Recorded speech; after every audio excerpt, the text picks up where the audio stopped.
This is the Emergency Medical Minute, sponsored by Mile High Ambulance.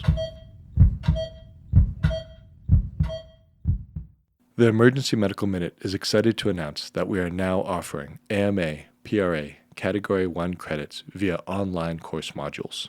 To access these and for more information, visit our website at www.emergencymedicalminute.com/CME-courses, or simply click on the link in our show notes and create an account.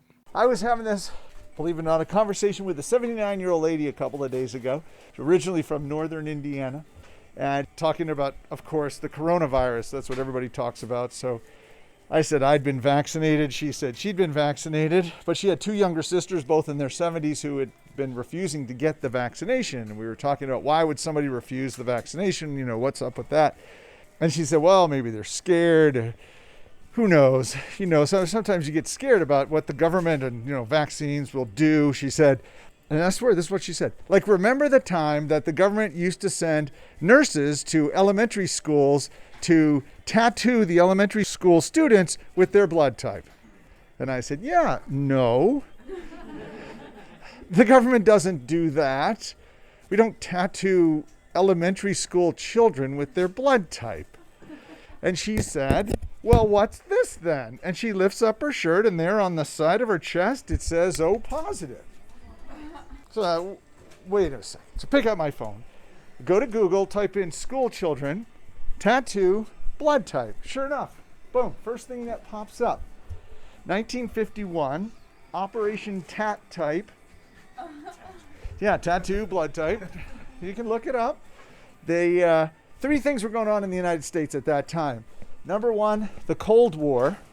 Everybody was afraid Russia was going to drop the big one on us, so they were having little elementary school students hide under their desks in case a nuclear blast happened, because you know how your school desk will protect you from nuclear radiation. That was logical.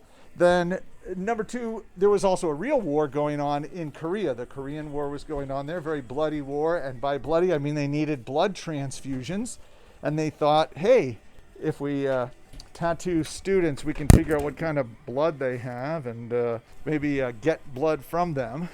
And number three, the Nuremberg Trials were going on for World War II war crimes, and the United States actually sent a medical representative over to Nuremberg, and he found out that some of the Nazi SS officers had their blood type tattooed on their bodies, usually on their chest, because, in a war you could get your limbs blown off and then it would be useless. So they decided to tattoo their chests. And the guy actually brought this idea back to the United States and said, isn't this a great idea what the Nazis were doing, tattooing everybody with their blood type? And he actually convinced the government to start tattooing people, including elementary school students, with their blood type.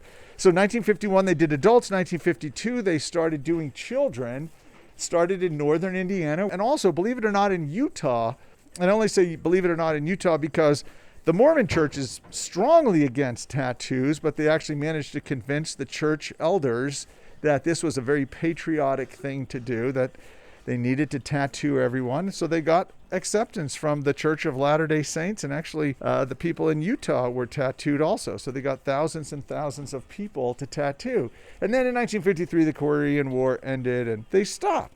I guess this is where conspiracy theories come from, because some of this stuff is actually real. Just kind of blew my mind. The Emergency Medical Minute would like to thank our sponsor, Swedish Medical Center, for helping fund our nonprofit organization and make this podcast possible. Donations are essential to our organization to cover operational costs and fund the creation of our online courses offering AMA, PRA, Category 1 credits. So if you enjoy our show, and if you're able to make a one-time or recurring donation towards our organization, any amount is helpful. Please click the link in our show notes to make a donation. Thank you for listening.